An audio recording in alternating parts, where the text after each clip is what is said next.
Good afternoon. We're going to start the Los Osos Groundwater Basin Management Committee meeting.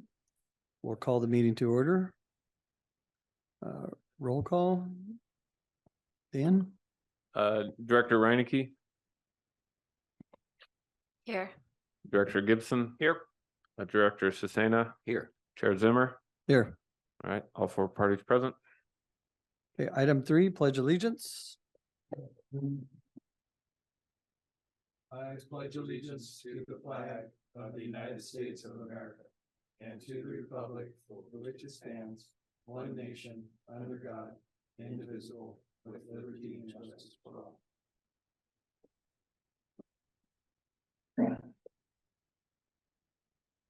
Okay, we'll move to item 4. Our action item is the Skyline Monitoring Well Budget Authorization.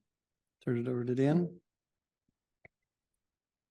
Thank you, Chair Zimmer. Thank you, members of the Basin Management Committee, for convening a meeting here on short notice.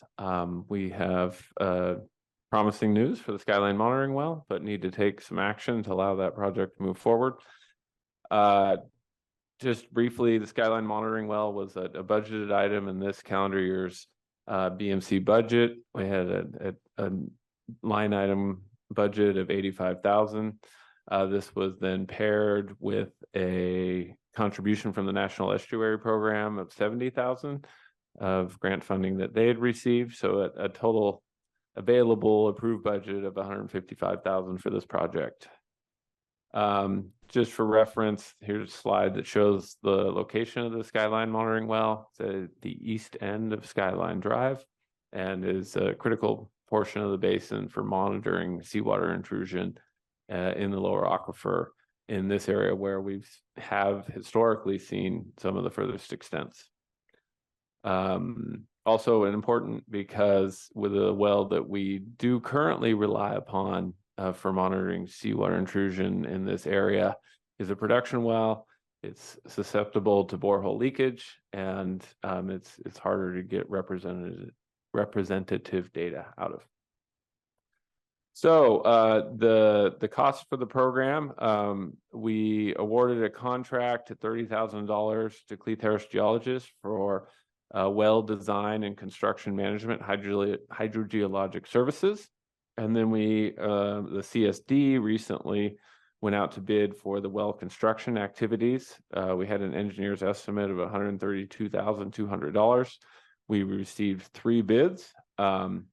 One of those bids is under the engineer's estimate of $130,600, which is great. However, the combined cost of the hydrogeologic services and the driller construction exceeds our approved budget by $5,600. So here we've got the table on the left shows the budgeted funds at the top, the projected costs at the bottom, the approved funding shortfall of $5,600, and then on the right it shows recommendations for additional funding authorization, both to cover the shortfall of $5,600, and then also including a 10% construction contingency recommendation. I added this for the BMC's consideration. This would authorize the executive director, should additional costs arise during the construction, to be able to access an additional amount of money to quickly authorize those activities to move forward and complete the construction of the project. And so if you combine those two components, it's a total recommended authorization of additional funding of $21,660. Where would that funding come from? Well, we've got 2 buckets that I think we could access funding from. One is the contingency, the 5% contingency, overall contingency included in the calendar year 2023 budget of $16,825. And then we also have $9,653 in remaining technical support of adaptive management funding. So those total $26,000, approximately $500. So we do have budget available, and to authorize for just the additional contracted amount and or including the construction contingency. And then I just put together a potential recommendation for a motion should the directors want to consider it. But first I would open it up to discussion.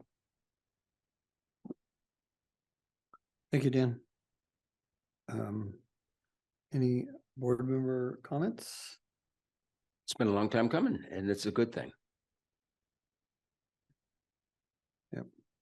Agreed. All right.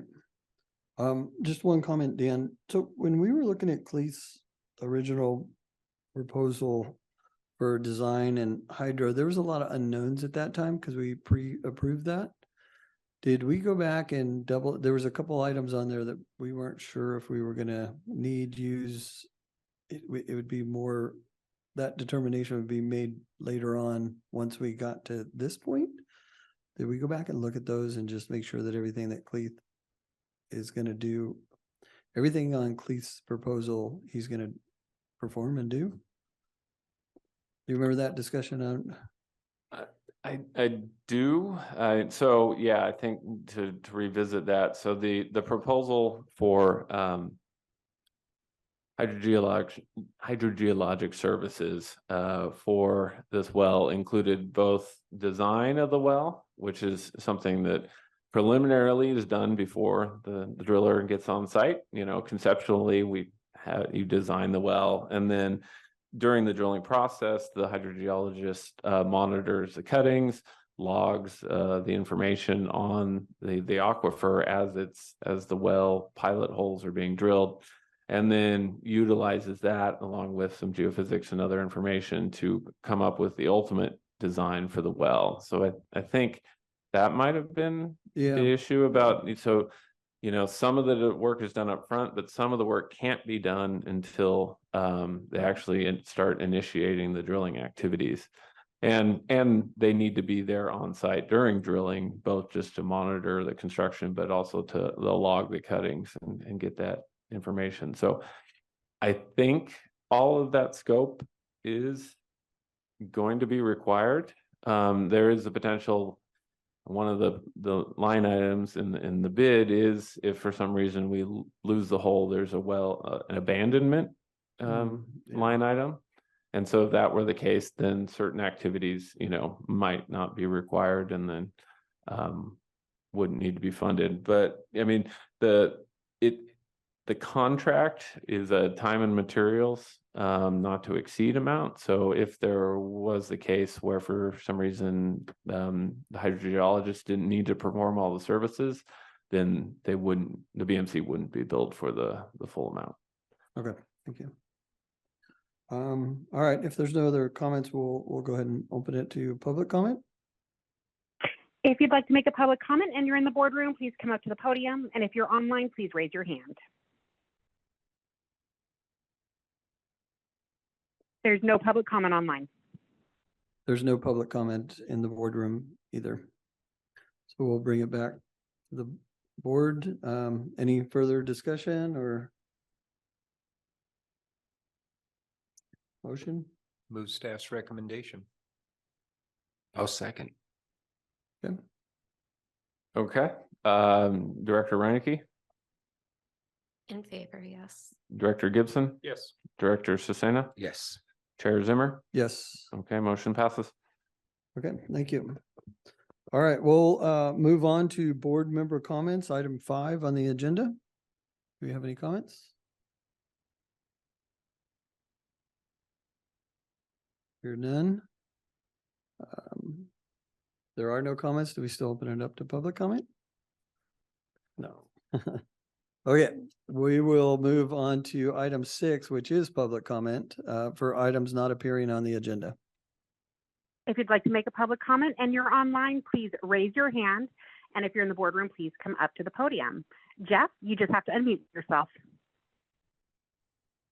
Thank you, Mr. Chairman, committee members. My name is Jeff Edwards, and I have a couple slides that I'd like to share with you. I believe staff has those. What I've done recently is plotted what I consider to be 3 key data sets And they are groundwater level, groundwater production, and population over time. And I looked at roughly the last 50 years and then projected out for about 40 years. And like to make some observations about what this graph tells us. Of course, we recently saw that the water level has risen substantially, I believe to approximately 4.3 feet above sea level. And that's happened since about 1990, when it was at its lowest historic level. The total delta is approximately 7.8 feet. Coincidentally, that 1990 lowest water level immediately followed our peak water demand, groundwater production that occurred in 1988. And that was 3,720 acre feet for all uses, urban and rural and agriculture. And since then, there's been a reduction of about 45%. As I mentioned, peak demand occurred in 88. And at that time, the purveyors pumped about 2,560 acre feet, which is a substantial amount compared to where we're at about a little over 1,000 acre feet right now, which is a 60% reduction. The urban demand for the purveyors has shown historically to realize the greatest reduction in pumping needs. By the way, the population for over 30 years has been relatively constant. And in fact, we have to go back to about 1972, when the population was less than 5,000 people, to see a similar urban or purveyor production. In 1972, it was 970 acre feet compared to the approximately 1,000 acre feet today. So that was, again, for a population of less than 5,000, we're almost virtually 3 times that today. Same urban demand. By the way, in 1988, that's the same year our LCP was certified. That was peak water demand. So when the Coastal Commission talks about water in Los Osos, they really need to get their facts straight. They're the ones that want proof. The proof is in the data that's in the annual monitoring report. And I think, again, groundwater levels, groundwater production, and population are important indicators of basin healthfulness. Jeff, This is kind of I'm an gonna have to, introduction. Jeff, I'm gonna have to cut you off. Sorry.